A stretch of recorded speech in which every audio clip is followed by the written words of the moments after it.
Good afternoon, everybody. Welcome to day 3 of the fall conference, Connecting at a Distance. My name is Jo Morris with the Fastener Training Institute, and I'm going to help again as your moderator.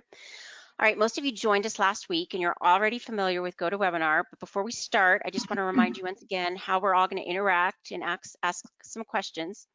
Today, we have a panel discussion, and so after all the panelists have presented, we're going to open the floor to the audience for your questions and your comments. And this is truly intended for interaction by all, so we certainly don't want you to be shy. I know it would be great if we could see who all of the attendees are and who's joining us today. There's a lot of you, I can tell you that. I'm really pleased that the turnout for this was great. GoToWebinar doesn't make it quite so simple to do that, so it's more of a presentation platform. So I apologize, but on Thursday, you're going to be joining via Zoom, and you will all get to see your Fastener friends and colleagues and interact with everyone just like we were in one big room. Back to today, though. So to interact, what I'd like you to do, you can either type your question into the question panel of your control panel and click submit, I'll read it, or type in unmute me, or raise your hand and I'll unmute you. Some notes about unmuting with GoToWebinar. You are all automatically self-muted.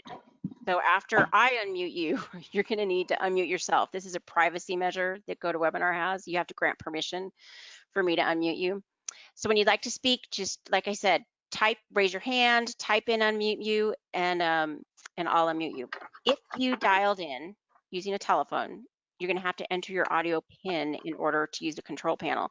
If you don't know what your PIN is, put it in your question box and I'll send it to you after we get started. If you have joined via microphone and speakers, you're going to see an orange microphone at the top of your control panel. Orange means that you're currently muted. Green means you're not. So again, when it's your turn, I'll unmute you. I'll let you know you're going to be next. I'll say, Joe Blow, you're next. I'll unmute you and then I'll ask you to unmute yourself. And when you see green, it is your floor. I hope that's not too confusing. I apologize. If all else fails, just type your question in and we'll read them and we'll learn for the next one.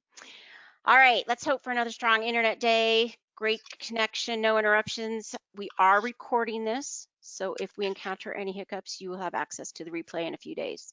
That's all I've got. It is my pleasure to introduce you to Tom Sulik, President of the Southeastern Fastener Association and the Atlanta Branch Manager at Star Stainless.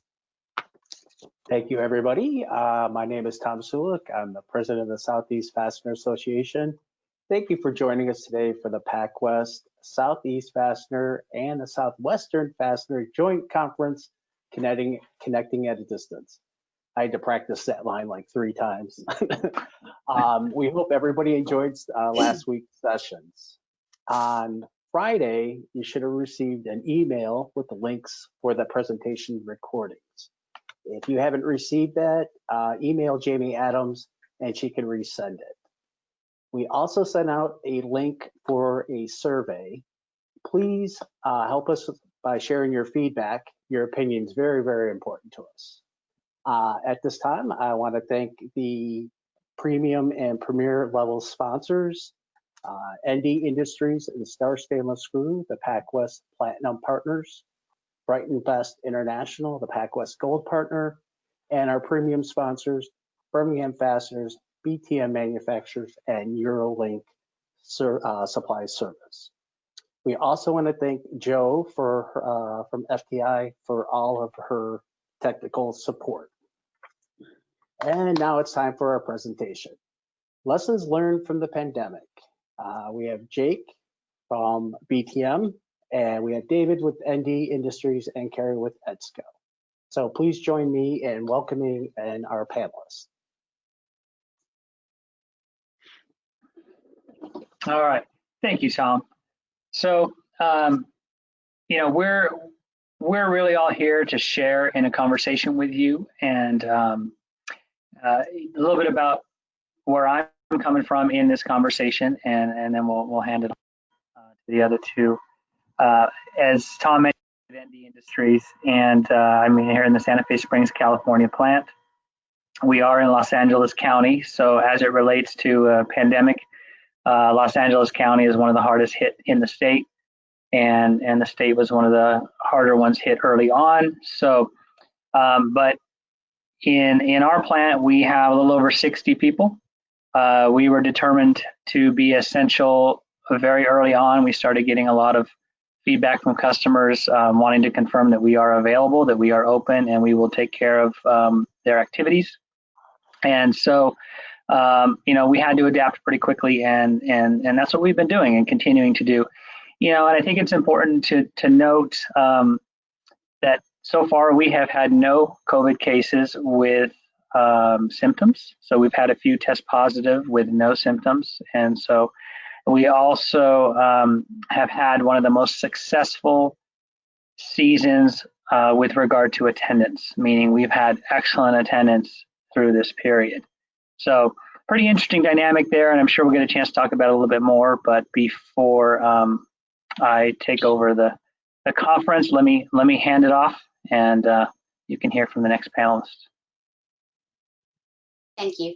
I'm Carrie Whitworth with Edsco Fasteners, and we are kind of about the same as David. We're located in the Southeast. We're in South Alabama. We were a little bit slower at our state to be affected by COVID, and for our state to kind of, I guess you could say, lock down. We're still under a mask order here. The county I live in, which is Coffee County, is seeing the highest number of new cases for the state of Alabama, the last I had heard in the last few days. Luckily, it has not affected our business as far as our employees. We've had some family members or extended family members, but not directly related. The main thing for us is when it started hitting Alabama, all of our customers just kind of freaked. It went from where they were ordering 2 or 3 times a week to they decided they wanted to do a month's worth of ordering at the time.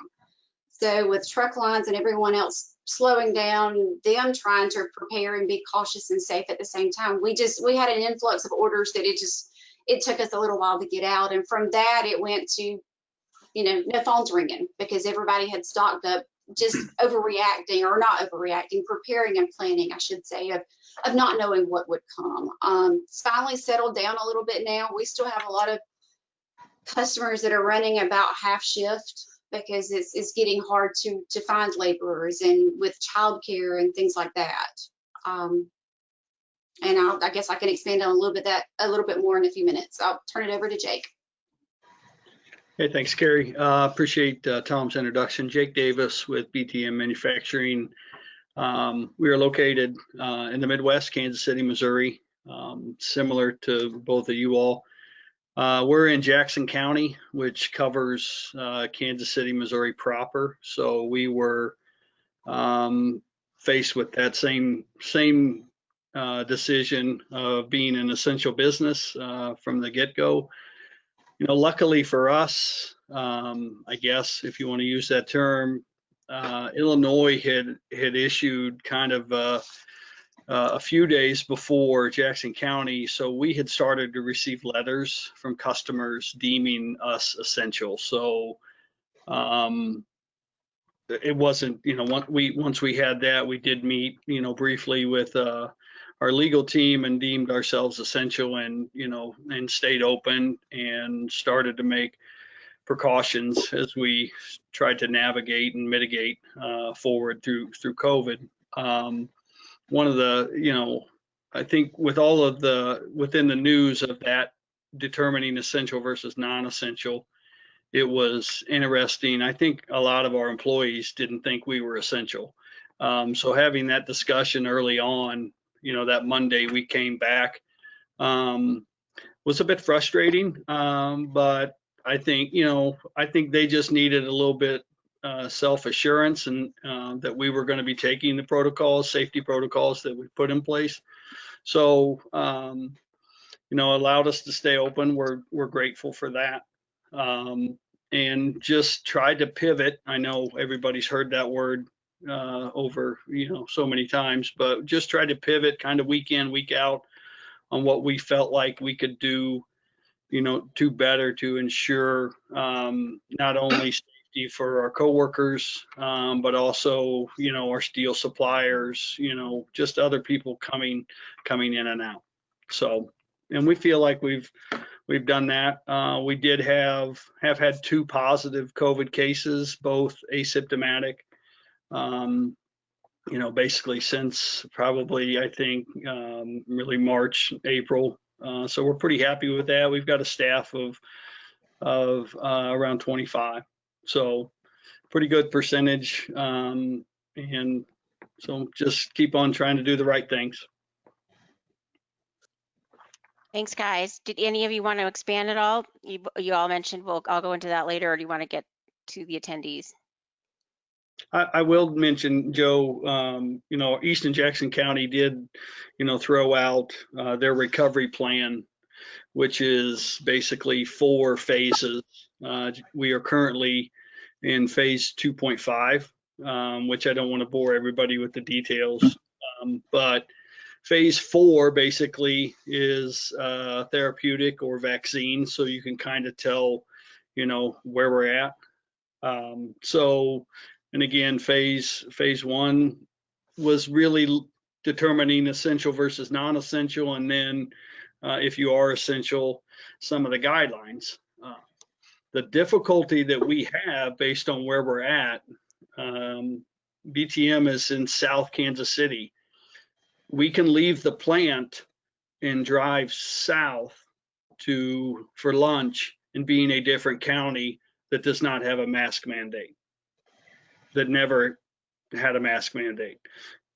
So those are the little bit of aspect of we can't control what our team is going to do during the week, and at the weekends you just have to ask, that again, it comes down to common sense and protecting those that we work with, those that we choose to socialize with, and I felt like we've done a pretty good job so far.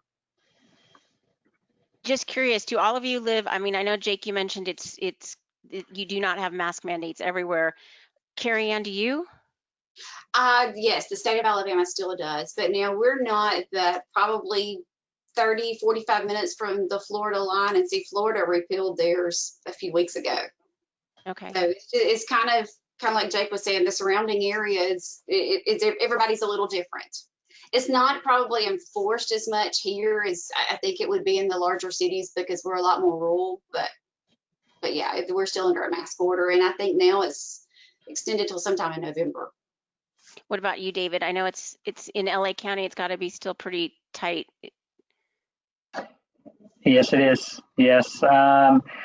There's masks are required everywhere, and the way they present the requirements are not necessarily the same as the way they're actually written. So you do have some confusion out there in the streets, but generally speaking, people are wearing masks inside buildings, and maybe 30–40% are not wearing masks outside of buildings. And again, that can be county related too. So here we do wear masks inside the building, mainly because with as many people as we have, we really can't be confident that they're keeping a 6-foot distance throughout the day. So we have to err on the side of caution, make sure we're keeping everybody healthy and sending the right message, and not having to manage something that is really tough to manage. And so, one thing I'll throw out there, and maybe as a teaser, we'll see what kind of questions we get, and I'll go deeper if we need to. But when the pandemic hit and the shutdown started, I had certain expectations as a manager of what it was going to look like, and some of those were accurate. Many were not, and it was kind of a surprise. And the same thing, there was things that came up that I had to deal with as a manager, as a leader, that I did not expect. That we had to learn to accommodate. So I'll make sure that by the time we're done, I'll kind of share my thoughts on those things, but they may tie into questions, or they may generate a question. So again, we've got a huge crew on this conference, and really would love to hear from a lot of them. So rather than everyone sitting listening to the 3 of us, as awesome as we may be, we would really love to hear from, oh, come on, Carrie. You're pretty awesome. There we go. So So, if you've got questions or somebody that's waiting to raise their hand, let's go there. And I think each of us will have something to bring to the table as those questions come in. Yeah, let's open it up even more than that. Not even just a question, but if anyone has some comments or pearls of wisdom or a win or something that they would like to share, think of this as an open forum. So type it in. I know one question did come in. I'm going to get going and start, but type in some questions. But what about outside sales? Are your outside sales, just curious, are your outside sales people visiting with customers, and how are they handling this? I'll take that. Yes, ours are. We went for a few weeks where we were not, and it was kind of on a customer by customer basis. But believe it or not, again, with us being a small distributor, a lot of times we get orders as we're seeing and we come in and we do a lot of VMI, and they were requesting us to come back. Their theory was, as long as we wear a mask and as long as we have protection, their employees are protected, they wanted the same level of service they were getting before. And that's what we've tried our best to do. There's still a few customers that we're not, but overall the majority, we're back running as much as we can and as close to a normal or a new normal as we were. Yeah, certainly in the beginning, in the infancy of it, we sent those staff that we could, went home, went remotely. We've kind of brought back, again, I don't have a lot. I've got one outside guy here locally, and then I have reps throughout the country.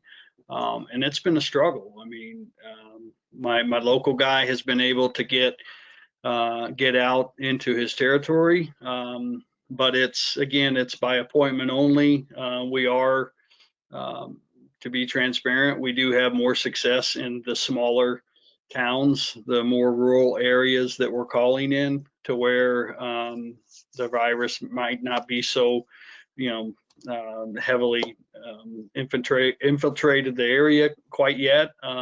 So, and I think they might just be a little bit more comfort level there, but also I think the higher you climb on a corporate scale, there's more kind of security as far as not letting people in. The reps on that side of it, the manufacturers reps, it's been a struggle for them.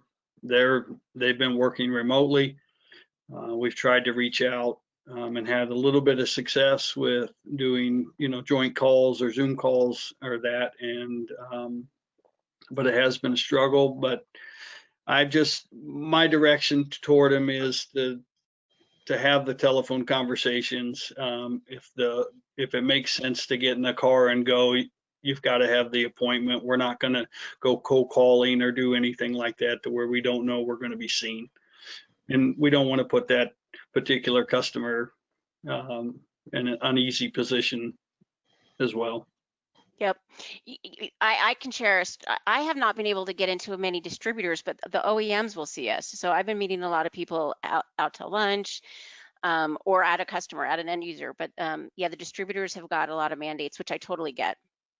That's just a rep's perspective. I'm going to unmute Hans Fuller. All right, Hans, I'm going to unmute you. Now you need to unmute yourself. Oh, you're set. Yes. Hans. I figured it out from last time when I was double muted. Yay, we have another live voice. Thank you.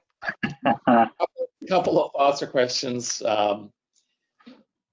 What did you do, or how did you find with internally? We had a mask mandate right away. It wasn't required, still not required here, but we internally said you have to wear a mask. A couple of people had issues with that.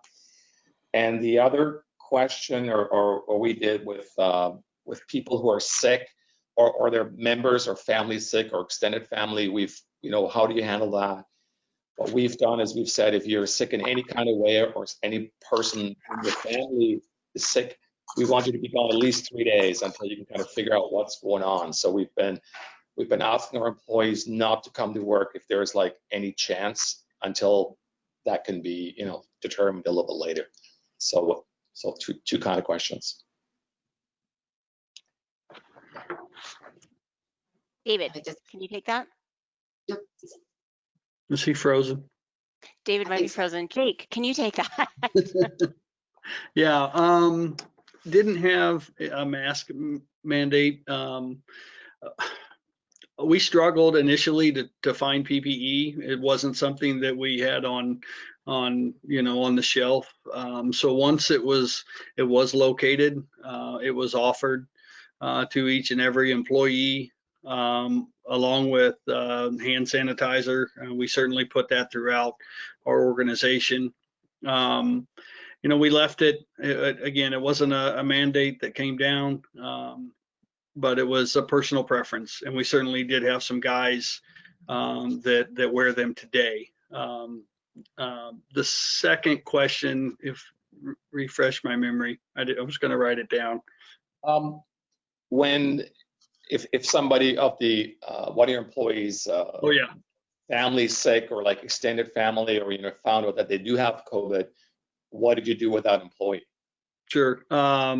We do take temperatures every morning, again, and record those. And we did start some kind of I'll say it's mainly COVID related, but a spreadsheet of just illnesses, just reported. It's basically all COVID related, because we, thankfully, knock on wood, we haven't had much others. So us is just, if you don't feel good, we'll bite the bullet and stay home. We'll make the adjustment on the fly.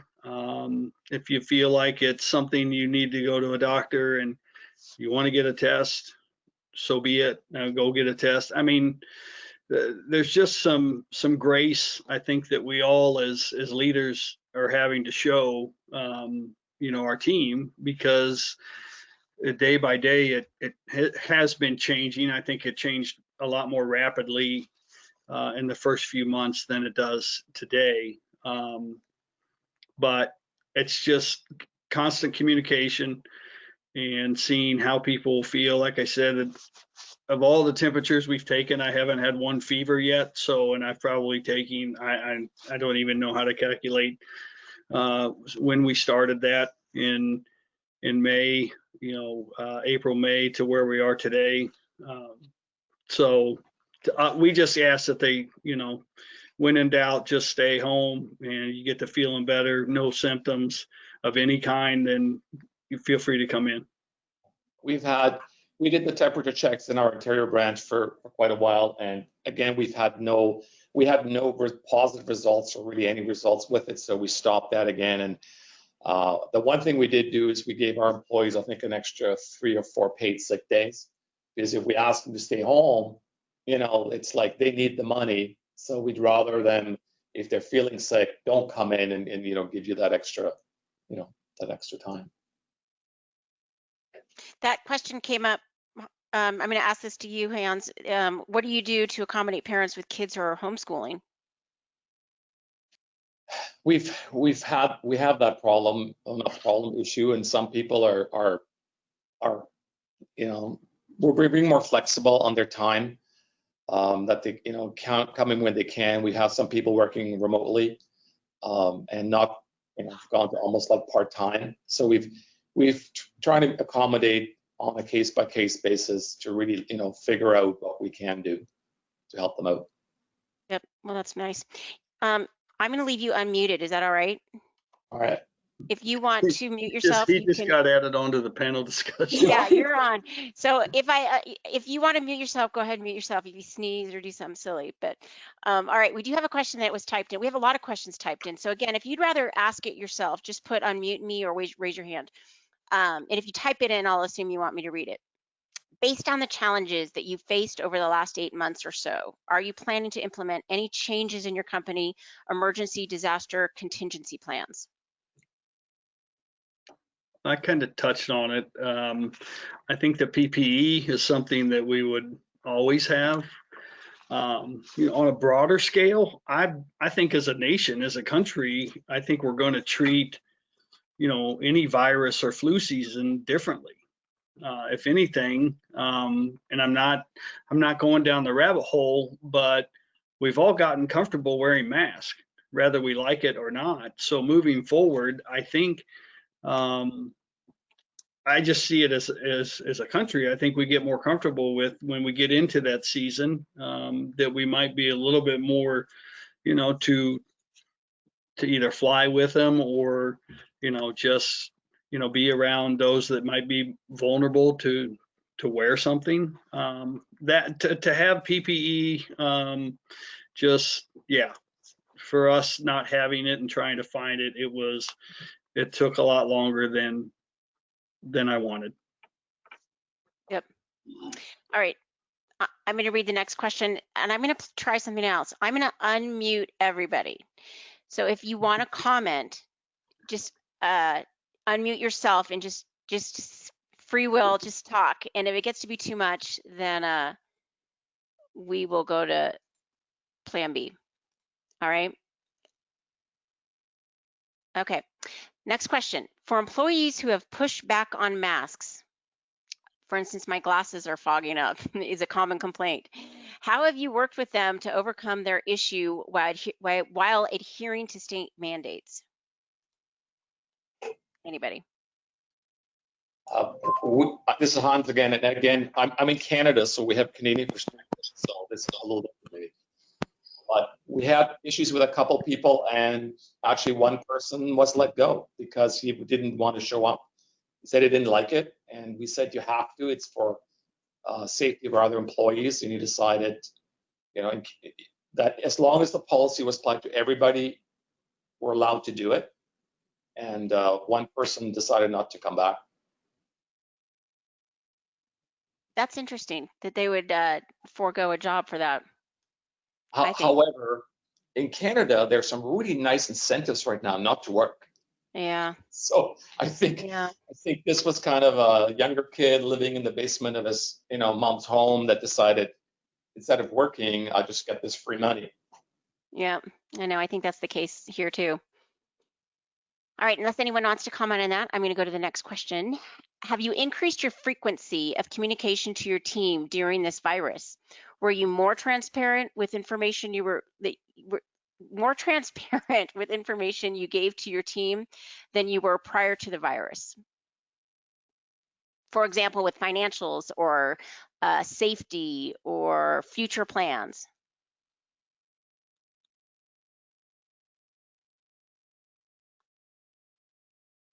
Carrie Ann, you're muted.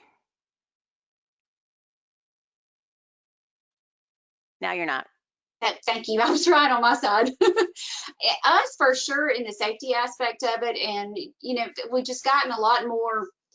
We were always trying to be family oriented anyway. And just the main thing is just telling everybody to communicate with us. I don't want to count against someone if they can't. And just really going through the numbers a lot more with everyone to let them understand, okay, if you need to be home, you be home. But if not, this is kind of how it affects us, because a lot of ours are younger guys that early 20s, that kind of thing. Some of them aren't married, some of them don't have children, and just trying to get them to understand that it's all linked together and it's all of us working together to do it. So. Yep. On my side, I tried to keep, just through weekly emails to my team, just kind of went over work, just kind of went over current policy, what we were doing. If anybody had any suggestions, again, I'll use the word pivot. If anybody felt like, I had a guy, after a few weeks, suggest snack bags for the truck drivers, because we weren't asking the truck drivers to come in anymore. So we just put those outside, and truck drivers, bottled water, beef jerky, just something small, because again, we wouldn't have been able to stay in business as a company or as a country without them. So, and then the second thing was I wanted to try and keep in front of our customer base, which hopefully some of them are on here, but I was doing videos almost weekly just to kind of give our customers an update that we were open, that we were following, certain protocols with the CDC and within the Jackson County, recovery plan. and just to be able to stay in front of them, because I knew we couldn't visit them, right? We knew we couldn't go see them. So that's a couple things just to try and have that monthly team meeting, albeit out in a warehouse, out in the shop floor, to where we can distance. Makes it a little bit more difficult to keep everybody's attention, but you make do. Hi, David. David's back, but he keeps muting himself. There we go. Sorry. There we go. Now you're back. That's okay. Sorry about that. We have another question. Do you want to make a comment? Yeah, I'll make a quick comment on that. Just that we did increase communication, and it was really in an area a little bit about where the company was at, and most of our increased communication was in an effort to improve our workforce confidence and alleviate some of the fear, because everything that they were getting on the news or the newspaper was fear, and they're scared to death. And so we didn't have a mask issue, because if they're going to come to work, they knew, hey, I'm going to wear a mask. I'd wear a full outfit if I could. So we really tried to spend a lot of time, we're family oriented as well, even though we've got a big crew. And we spent a lot of time just trying to educate them, give them the facts, point them to where they do their own research, and help them navigate the fear side of it. That was something I didn't expect to need to do, but it ended up being one of the most powerful things that we did. That's great. What about, are any of you guys hiring, and are you doing digital interviews or in-person interviews? Yeah, both. Both?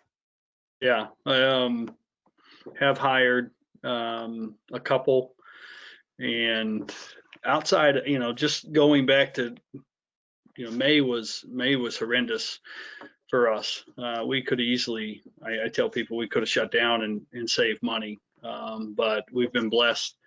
June, July, August, it's been in September, and we'll see what October brings, but we just got slammed.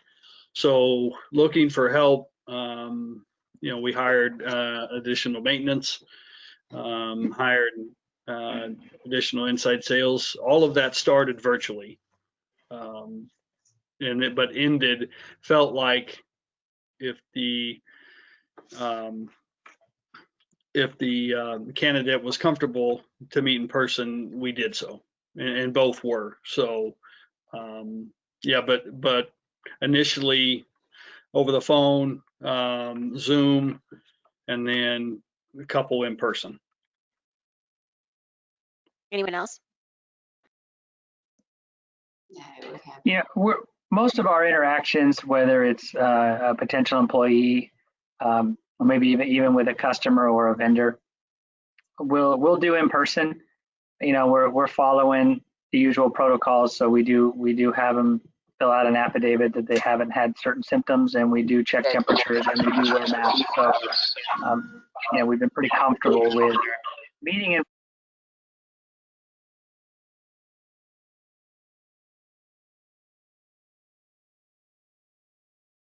Sorry, David. That's okay. We can move on. I'm gonna, so we got a little background noise, so I'm gonna keep the audience muted except for you guys. So we'll go back to the original plan. If you want to speak, and please do, either raise your hand or type in that you want to speak. And sorry about that.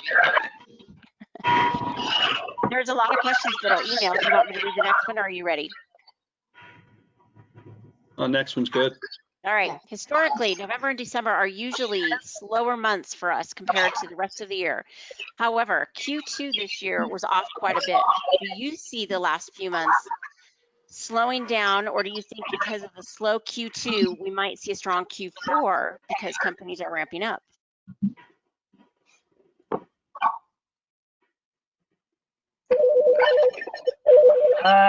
My take on it is that I don't think that we will. I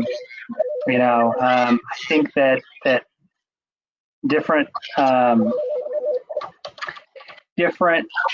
markets are behaving differently or reacting differently. But, if we look at the last couple economists that presented for IFI and for Pac-West, they both had a similar idea that we weren't really going to see much action until we got into first quarter or definitely second quarter of next year. So I don't know if we're going to make up ground in the next 2 months, but I think I'm expecting to have a good fourth quarter. Right now we're going stronger than we were the last, or let's say second quarter. So I'm optimistic, but I don't know that we're going to make up ground. Carrie Ann or Jake, comments? Yeah, I'm a little bit more optimistic than David, just based on the amount of work that we have on our books. Certainly, there's a lag with manufacturing. Our order entry over the past 3 to 4 months, like I said, since May has been fantastic, trending in a way that we're very, very happy with. So manufacturing that product and out the door, there's weeks of lag due to the manufacturing process. So I actually think we might be a little bit stronger than we were last year. But money, dollar wise, on the sales side, it might I guess.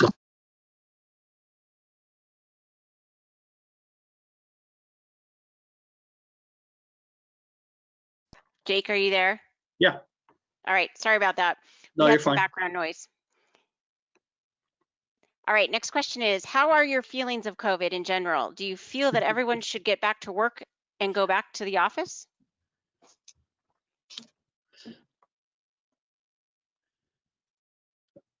Carrie Ann, go ahead. Yeah, I'm sorry. I just noticed it was muted again. That's kind of mixed. Yes and no. I think, from my personal opinion, because both of my in-laws who were in their late 60s, early 70s had it in March in the very beginning. So I think if you're at a health risk, yes, you should take a lot of the extra precautions. If you're younger and healthier, I think just the sanitizing and that nature, and I'm not saying life is what normal used to be, but we're going to have to find a way to start a new normal. That's kind of a roundabout answer, but. My answer, Well, go ahead, David. Thanks, Jake. In our case, personally, we found that most of our crew needed to be here. And so working from home really wasn't effective. However, I think that the answer to the question is that you look at each individual situation. So I think that we've also learned that a lot of things can be done remotely.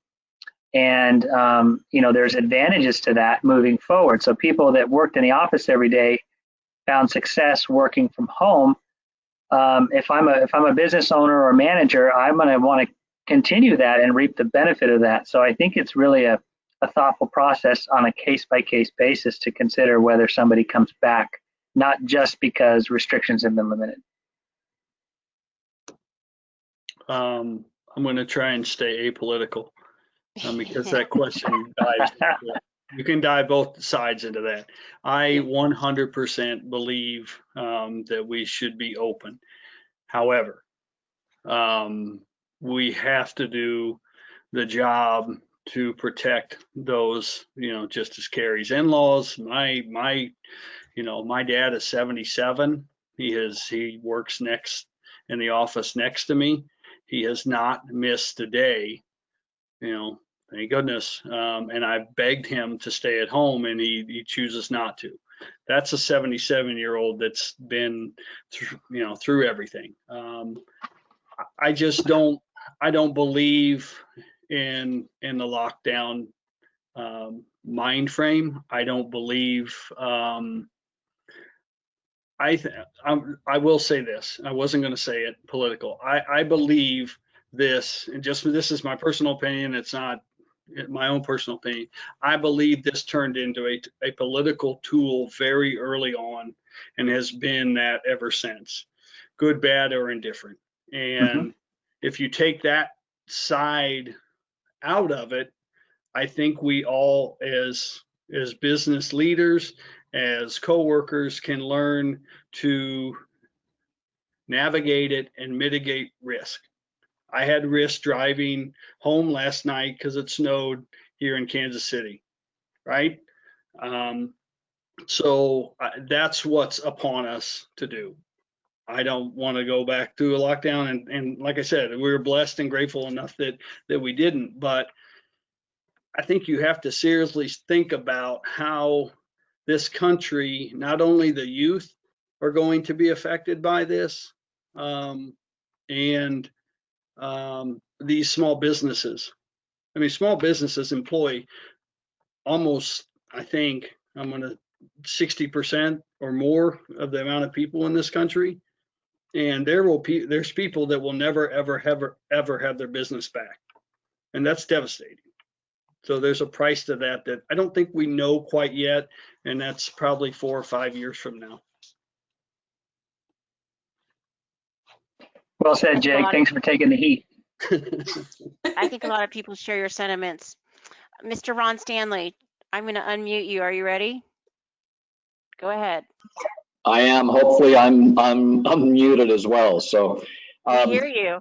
Okay, great. So the comments that you just recently had with regard to people working at home and the like, we decided to have a team A and a team B. And the whole intent to begin with was that if team A became exposed to the virus, we could have team B kick in.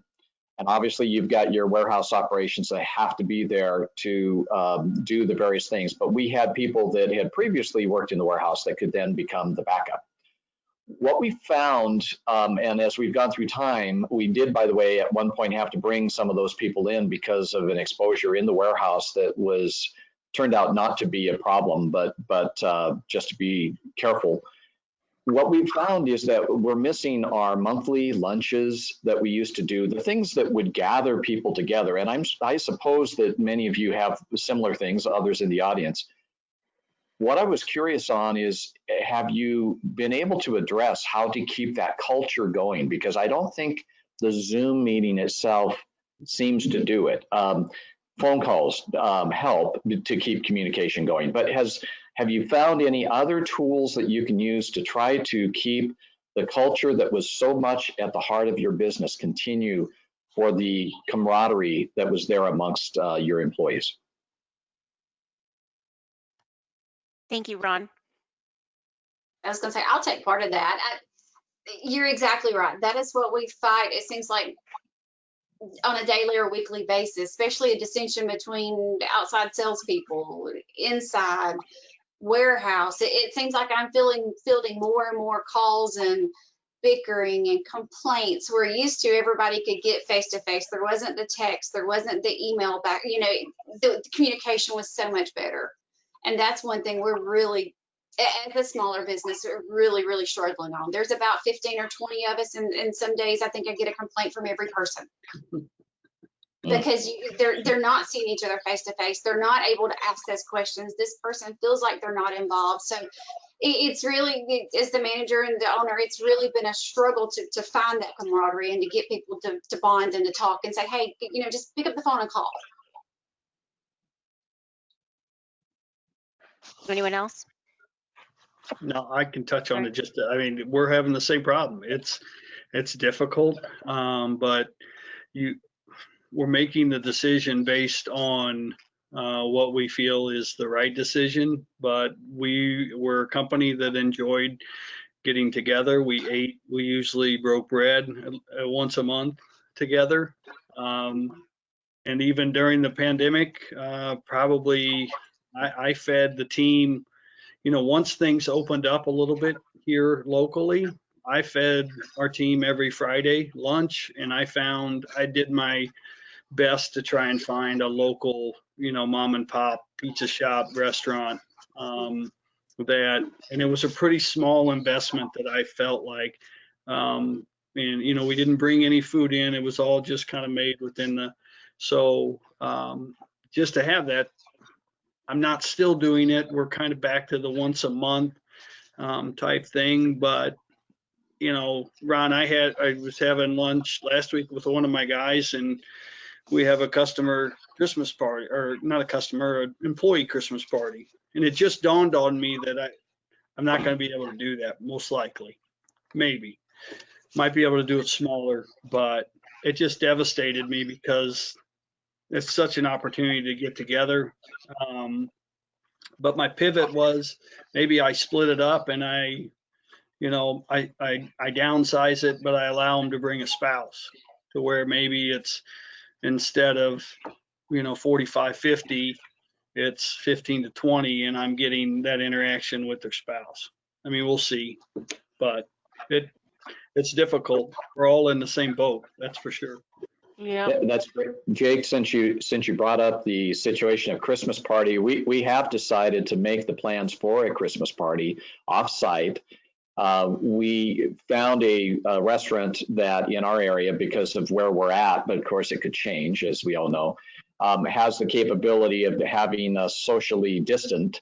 And we'll have the requirement for masks to begin with. And I think it's going to be plated rather than a buffet style, so that there's not that people breathing on food, even if you have a mask on potential.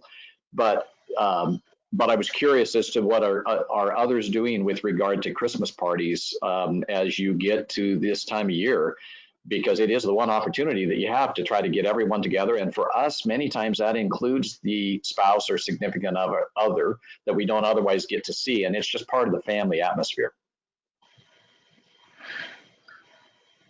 Well, I can chime in there, and and I'll kind of pick up on what Jake was saying earlier as well. So, we don't have an offsite workforce, so the struggle with connecting with people we're not seeing isn't part of what I'm dealing with. However, we still found that you could tell that there was a difference in the relationships and how people were interacting, even though they're seeing each other every day.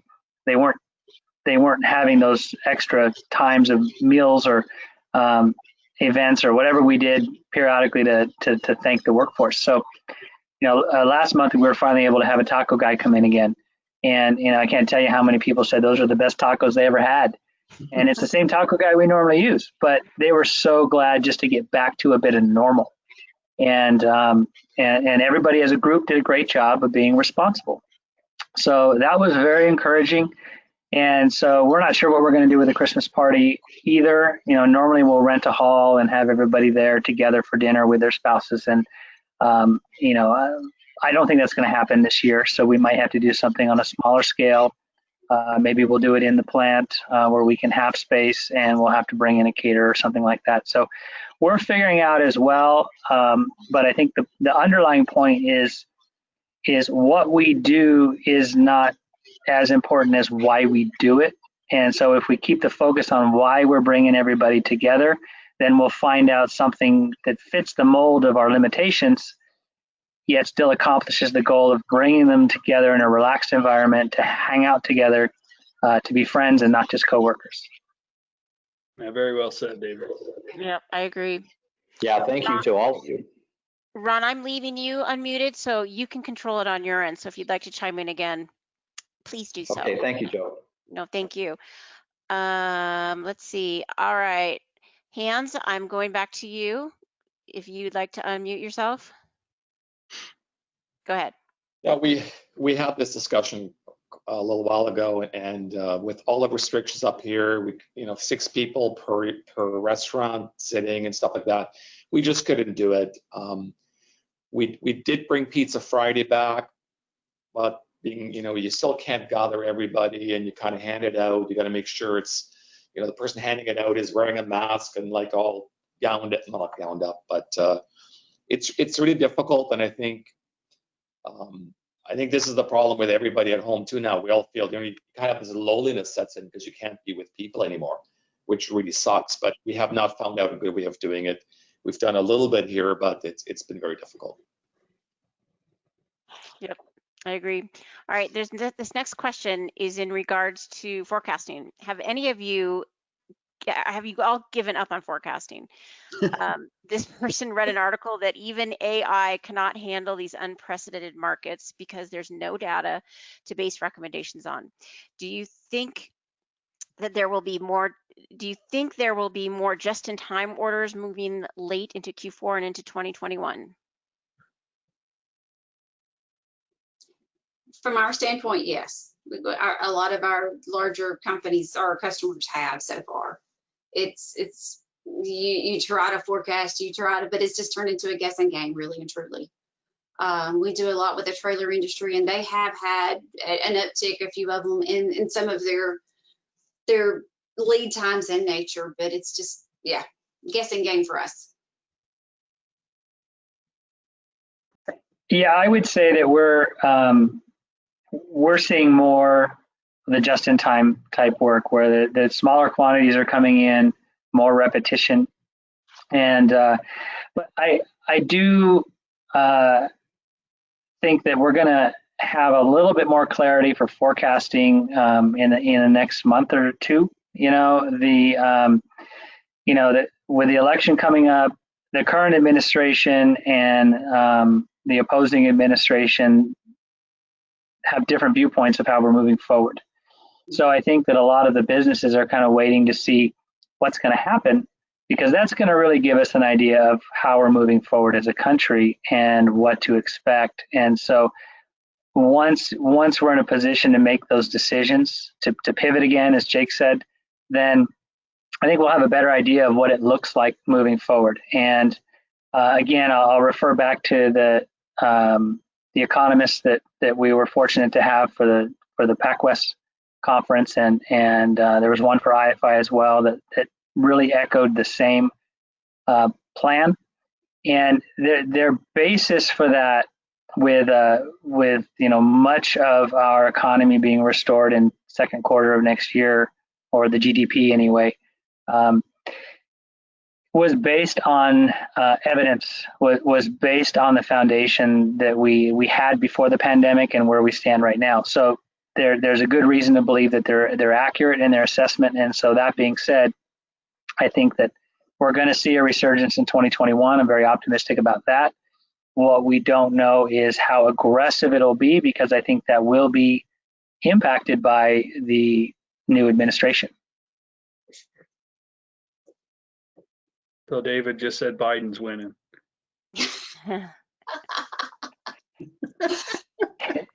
Mexico's nice. All right. Here's another question. Has the ability to stay connected given you confidence to make work from home a recruiting tool or to recruit outside of your immediate area? I would say yes. Is it kind of how I touched on, what our country might look like, moving forward, with more masks, more people wearing masks. I think the landscape of sales and working remotely has forever changed to, I would think it's somewhat positive. Again, I'm a connection guy, relationship guy, so I miss, this aspect of it. But yeah, that's a great question. I foresee it changing for more working remote, more. I hadn't even thought about the idea of maybe somebody from, out of town, out of state working for you. But yeah, I don't see why not now. Yeah, I think that's a neat idea. David? I'm still speechless because Jake called me out. So, I think that I think it really does open our eyes to, how we interact within our business and how we take advantage of technology. So again, I don't know that for me personally, in this facility, it makes a big difference, but in our company, it's certainly something that has made a difference.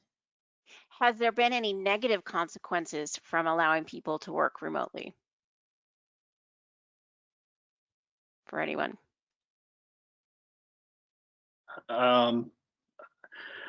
Just trying to gauge, work, and if they're here, not that you put a thumb on them, but you feel like you have better control of the situation. But if you can see it from a dashboard standpoint or just in input and output, then and I'll be honest, I mean, I brought one of my guys back because I just felt like I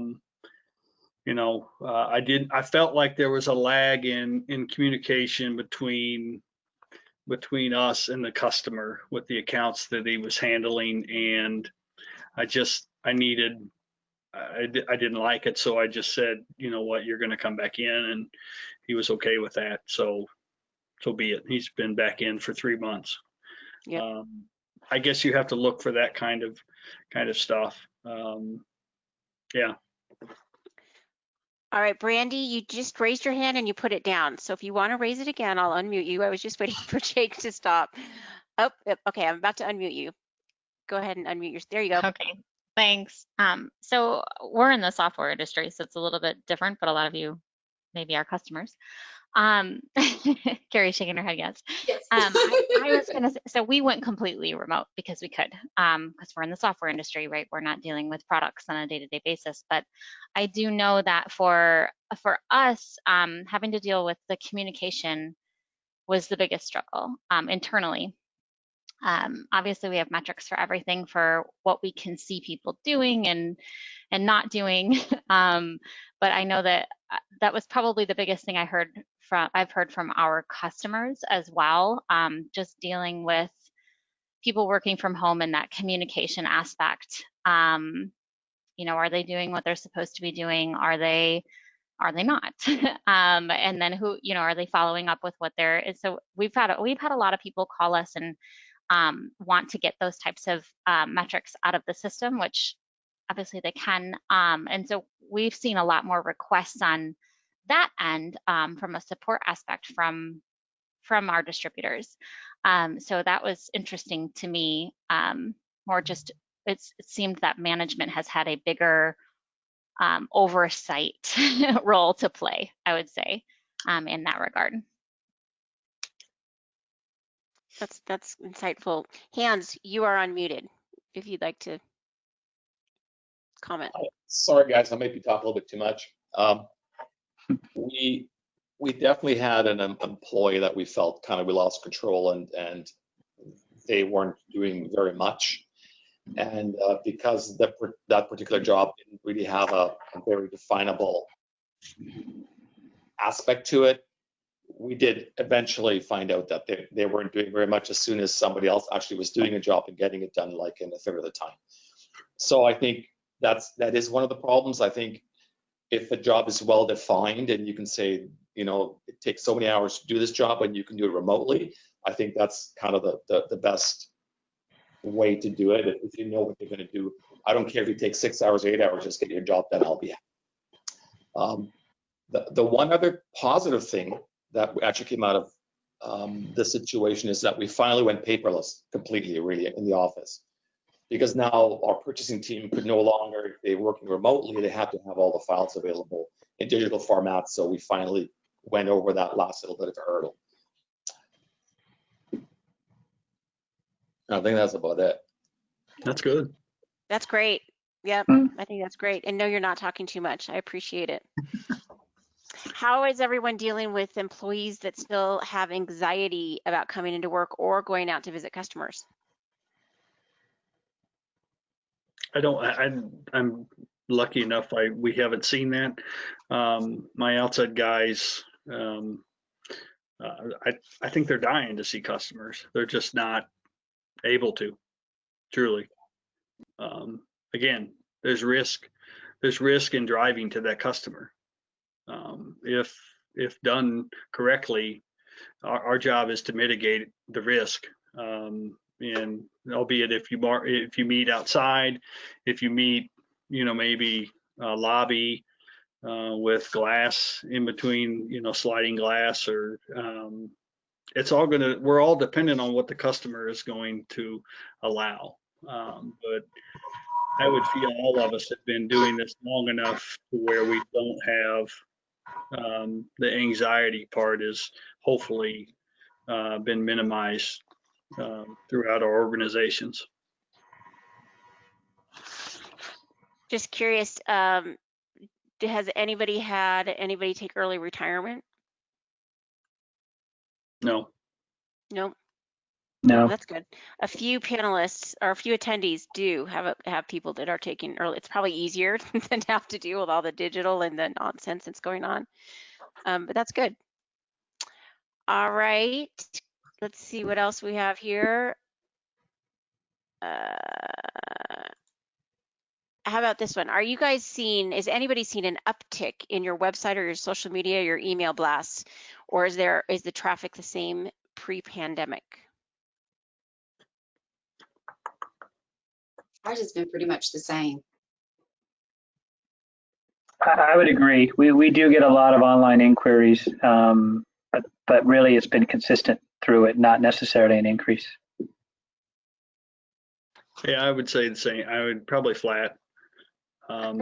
Yeah, if I really went back and looked at it, maybe in the beginning, early on in the first, maybe second quarter, a little bit of an uptick, but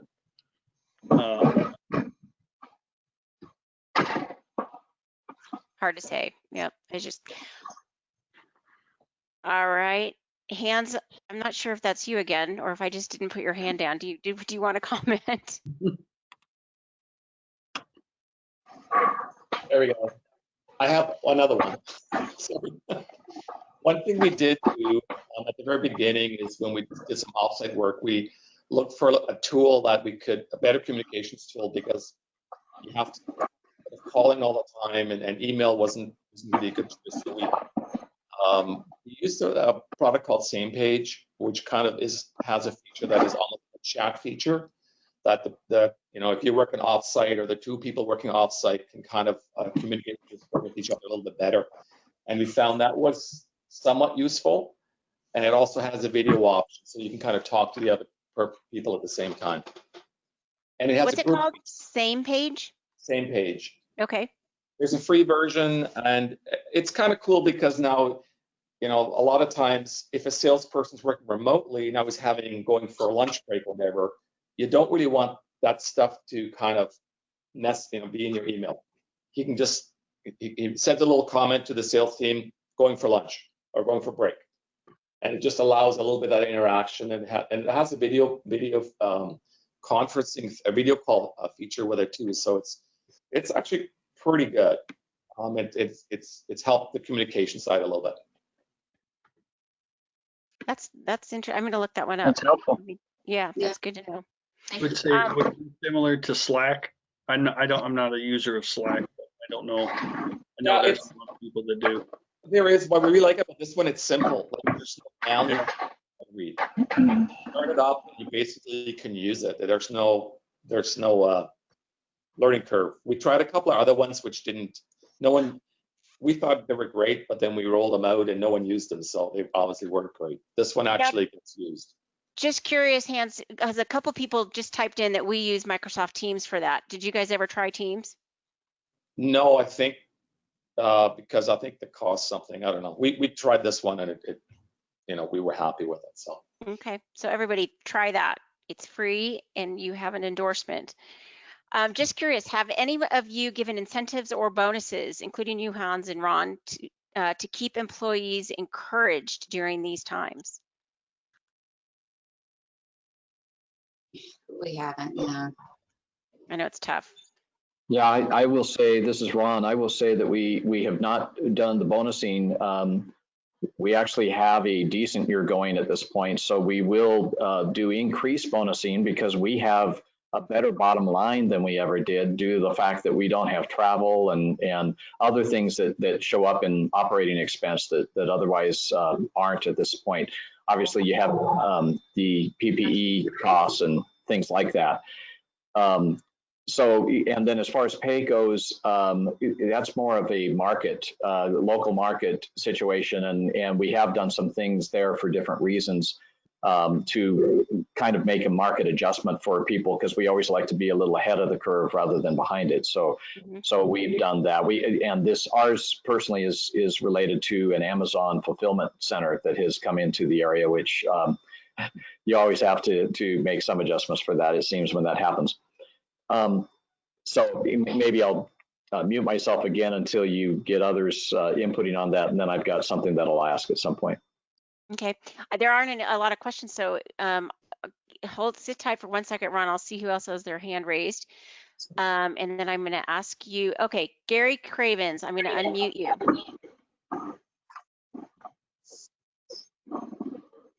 Gary, just hit unmute.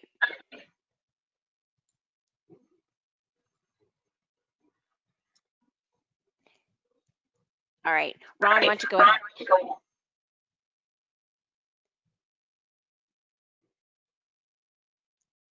Did we lose Gary? Yeah, he's not coming on, so go right ahead and I'll try him again. Okay. I was curious as to, I know that based on the comments from each of you, you don't have a lot of remote workers. If you've had any remote workers, yeah, really none. So it might be a moot point unless there are others out there. But one of the interesting things that we had was the Wi-Fi bandwidth for anybody that was out there and the challenges with that. And I think even for those of us that have increased Zoom meetings and the like, I think we find that we're doing more and more of that. We're using more of our bandwidth for other things than we ever did before. Any comments with regard to how you've handled that, certainly with employees that are remote, because that would be their home Wi-Fi system? Now, Ron, to your point, I only have a few remote, didn't have to do anything. I have heard of other distributors or master distributors having to add such, bandwidth when you just send your entire workforce home, especially early on, that was a necessity. In fact, I think I remember having a discussion with Gary or Brad with Advanced on them having to do it. But the one thing I did do early on was, I pay for Zoom. So because I'm using it so much more and I don't want it, you can only go so long for free on Zoom. I think 40 minutes or something like that. So that was kind of one of my first, it's a minimal investment, but for as many times as I've been on it, it's been worth it. Yeah, one of the attendees noted they agree with you, Ron, that the decreased travel and expenses has certainly helped the bottom line. What do you think the future is of the very big, expensive trade shows? I want to say nothing. We're all going to be back there, but that's my 2 cents. And then I'm going to try Gary Cravens again. I've said from day one, I want to be at the first Fastener Bash after all this. So yeah. I think we can all agree on that. Yeah, I think no amount of technology will replace face-to-face meetings. And we're fortunate that our industry is very relational.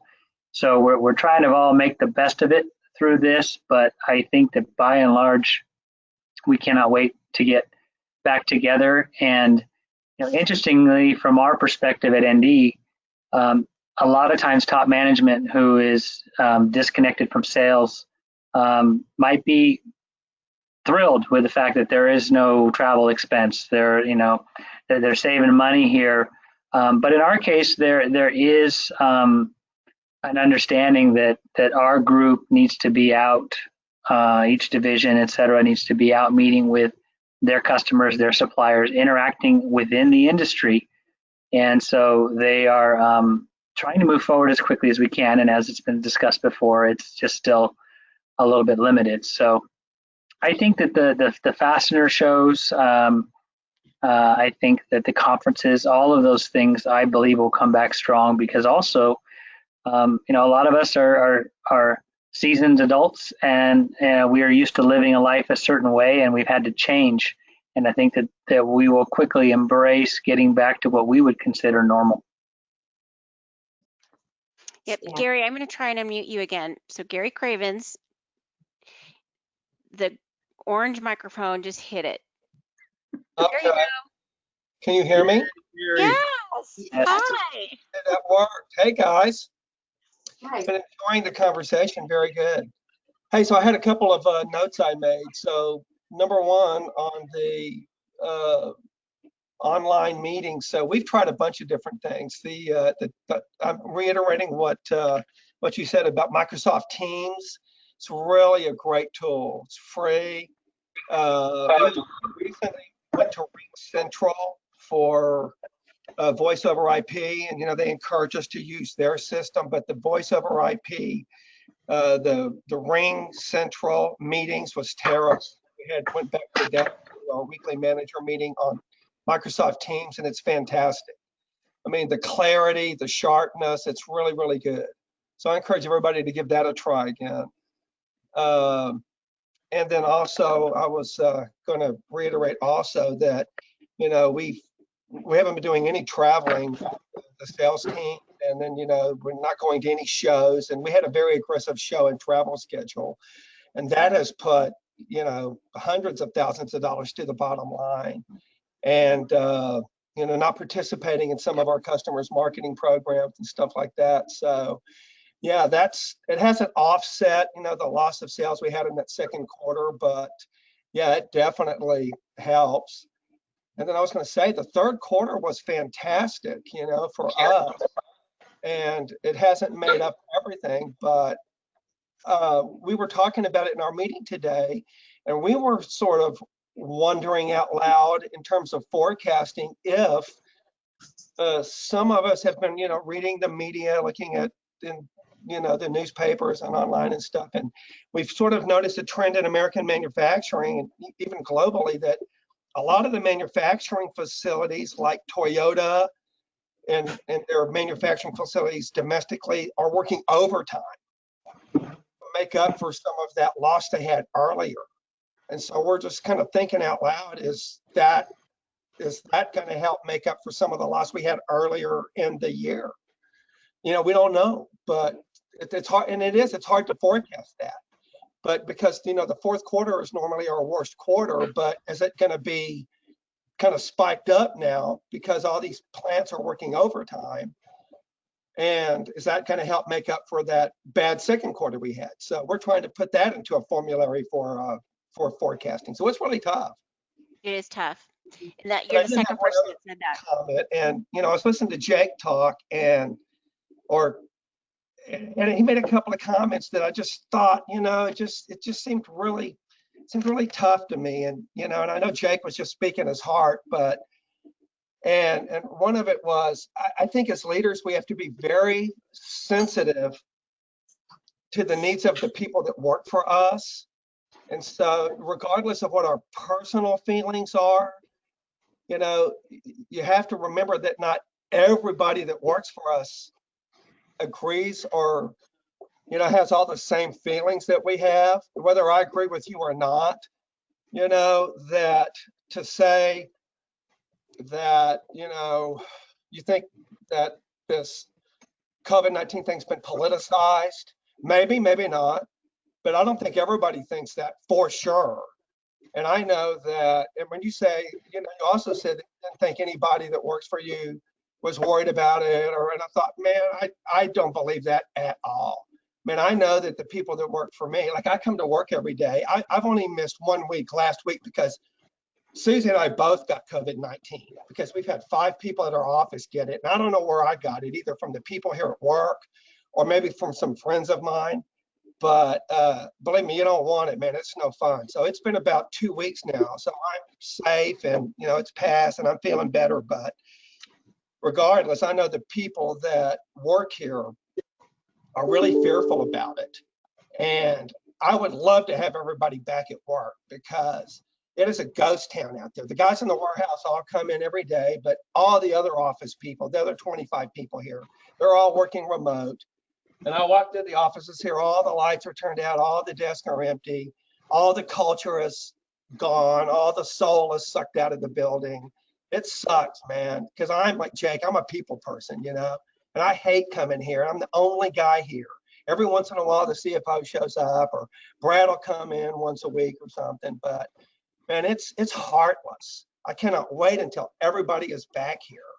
But, to just, for me to have any kind of pressure on them to come back because of what I think or feel, and then for one of them to get sick or something, I don't want to do that. I want them to come back when they're comfortable or when we have a really sound scientific judgment that it's safe for them to come back. So I just think we need to be really careful about, how we spin that or how we frame that for the people that work for us. We have to be really careful about that. I don't want to put pressure on them,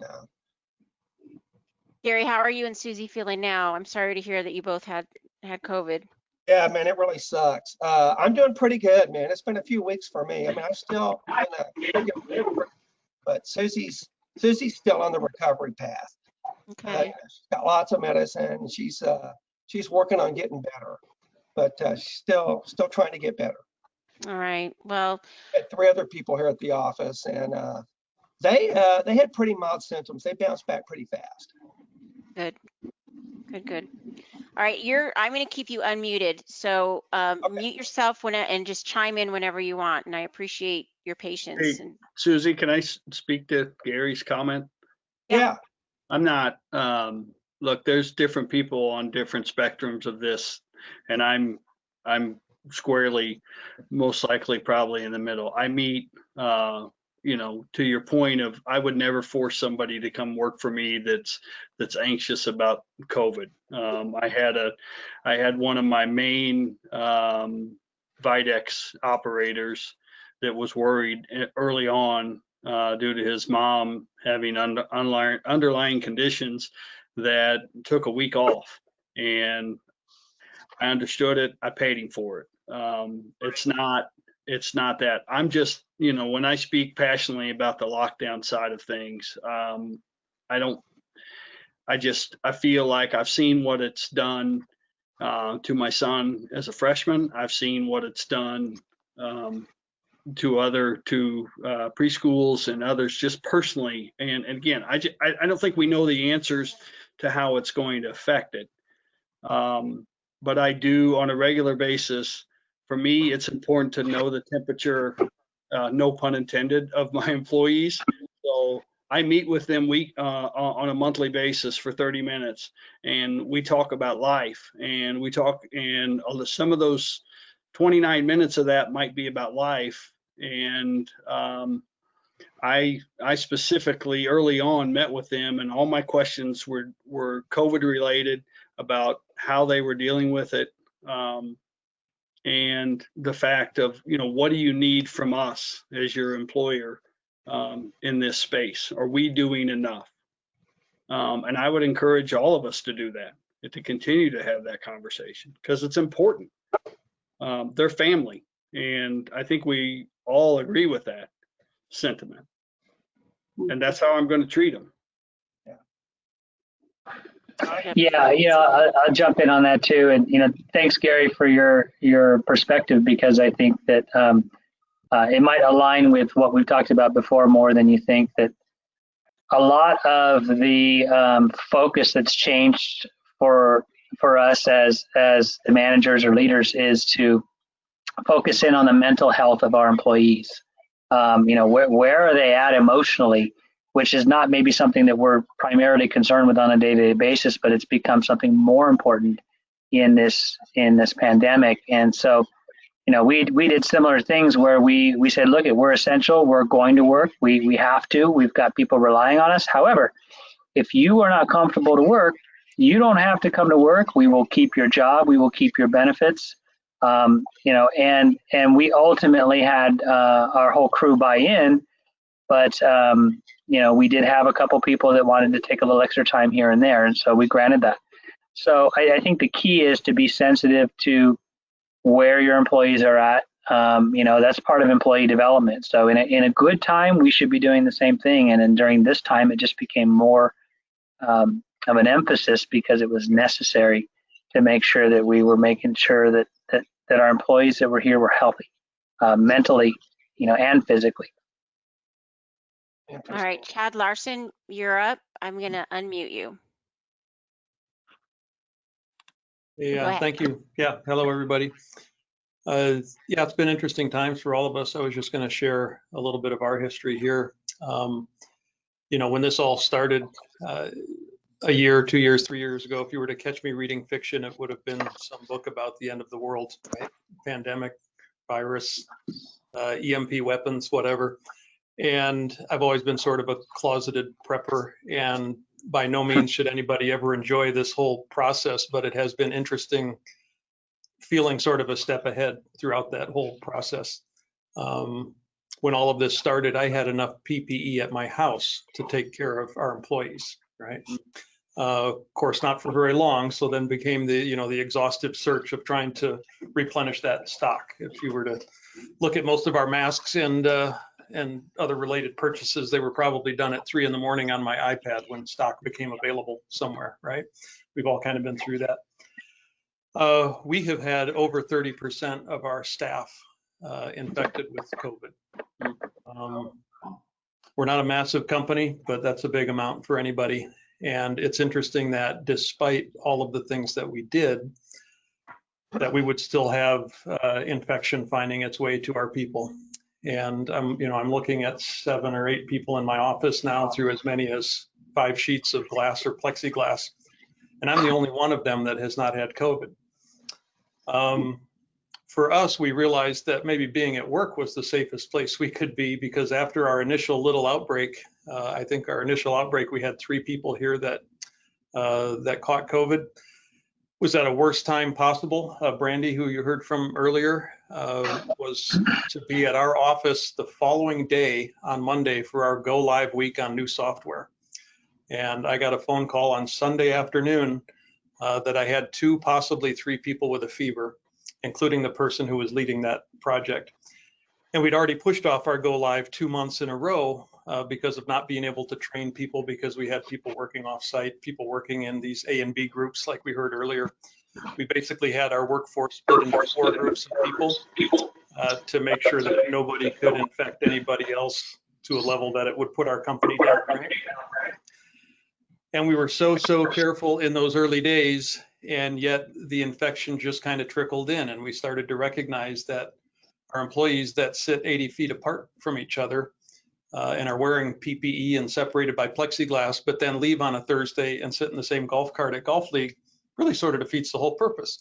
Mm-hmm.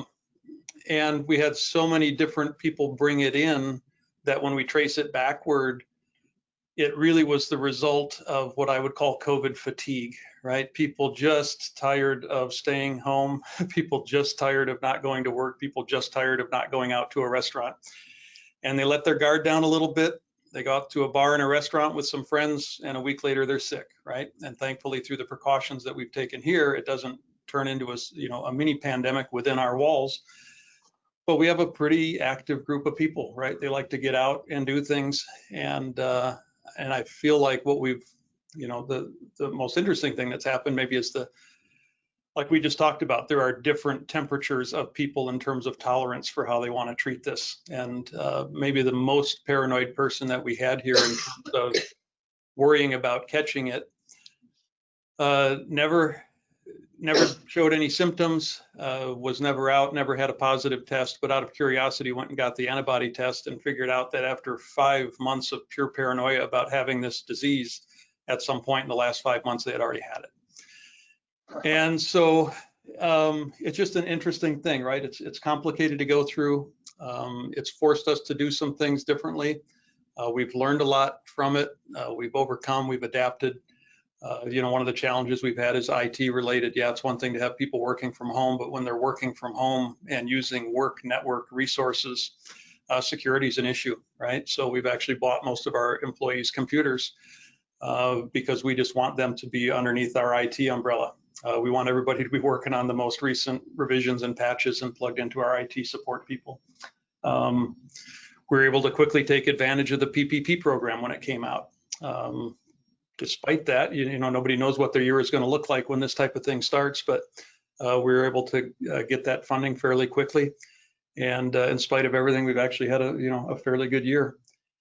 And, talk about mitigating risk. Yeah, we have a lot of snow here in Minnesota. You know, I buy snow tires for my wife and my son's cars. We do everything that we can to mitigate risk, and yet accidents happen, right? And I feel very much the same way with this pandemic. You can do just about everything within your power to try to prevent exposure, but you're not going to stop it. And I'm sitting here in my office, my door's closed. I'm not within any reasonable distance of any other person. And yet when I go home tonight, I'm going to be sitting down at dinner with my wife who works at an elementary school and my son who goes to high school, right? I really believe that is my chance of exposure. It's probably not going to happen at work. Yeah. And so we've sort of gone full circle, and I feel like everybody now has basically chosen to come back to work. You know, they recognize the risk and the benefit. We don't make anybody be here. We make it very clear that they can work from home. They can work alternate shifts. They can work 100 feet away from the nearest employee if that's what makes them feel better. But I feel like we've gone up and down the curve at this point, and we've kind of come back down the other side of it, and everybody just kind of wants to get back to life. And it's not getting back to life out of ignorance or lack of concern for others. We just have really hit the fatigue point where we really just want to get back to life. And that's just sort of sums up our experience here. So thank you. Thank you, and I hear you. Hans Fuller, you're up.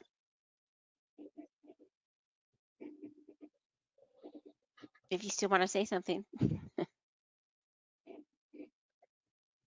Oh, there we go. Here you go. I think we're playing mute button tag there. I think so. Sorry. I think I'd like to agree with the last couple of comments, and especially Jake, when you talked about, you know, where we are now. I think we're in it's about risk management now. And it's at the lockdown, you know, we've got to define a new normal and where we're going to go from here. And it's like mitigating risks, how we're going to do PPEs, what we do at work, I think is where we have to really look to go now. One other thing I want to clarify, the one guy that didn't come back, he was gone for basically a month and a half from work. So, I mean, it wasn't like he was, you know, we said, look, you got to come back at some point, because we knew he was sitting in his basement and not wanting to work, and just from that reason. So we did not let anyone go that, you know, we are nice people here. We take care of our employees. Other couple of quick points. I really think as a master distributor, stock is really important. For us, we didn't go ahead and like try to thin out our inventory because of this. We kind of felt like lead times might be longer. It might be harder to get stock. So I think our inventories are really good. And I think that's paying off now because we have the stuff that our customers need. And the one other interesting part that happened to us is that we actually ended up having to increase wages for our bottom line workers on the warehouse, because the local market actually, the market conditions went that it forced up the market rates for work. We couldn't get people, and it was hard to retain people. So we had to rejig things a little bit. And we had kind of talked about it anyway for a while, but we had to like execute to make sure to get those people into a position where we were competitive in the local market, and then maybe a little bit above. Thank you, Hans. Guess what, everybody? We're running out of time. I did want to make a comment. One of our attendees, we'll call him John Gaudette, does not have a microphone, so he typed in a comment, and this was a few topics ago when we were talking about costs of bandwidth, and he just offered some advice. They increased their bandwidth up in Reno because it had been a few years, and they actually ended up reducing their monthly costs. So depending on what you have, you might get a deal. So take a peek at it. And I want to say thank you to everybody. Thank you to our panelists. David Palmquist lost connection.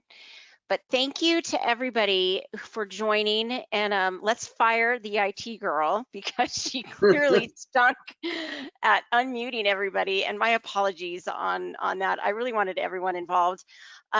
It's difficult when you have this many people on. We have hundreds of people joining, and to try and keep background noise contained and still get involvement is a little bit of a challenge. You guys did awesome, and I enjoyed just sitting and listening, and I thank all of you. So the next session is going to be this Thursday. It's going to be a Zoom roundtable discussion, and Jamie is going to send out new links, I believe today. So that will be Zoom, which is much more interactive. It's for smaller settings. We're going to be broken up into small rooms. give them some questions, and you'll be able to see everybody, or at least the people in your room. So look for that. If you don't get it, send Jamie an email. You will also get a survey at the end of this week regarding today and Thursday. Please be honest. I want to say thank you. It's a pleasure for me and FTI to help you guys with this, for whatever help we were. But I'm sorry that anyone was ill, and I'm really happy that people are feeling back. And I tell you, I can't wait to get back to seeing everybody in person. And I would just like to say thank you and have a great day, everybody. Thanks, Joe. Thank you. Thanks, guys. Bye, Have a great day. everybody.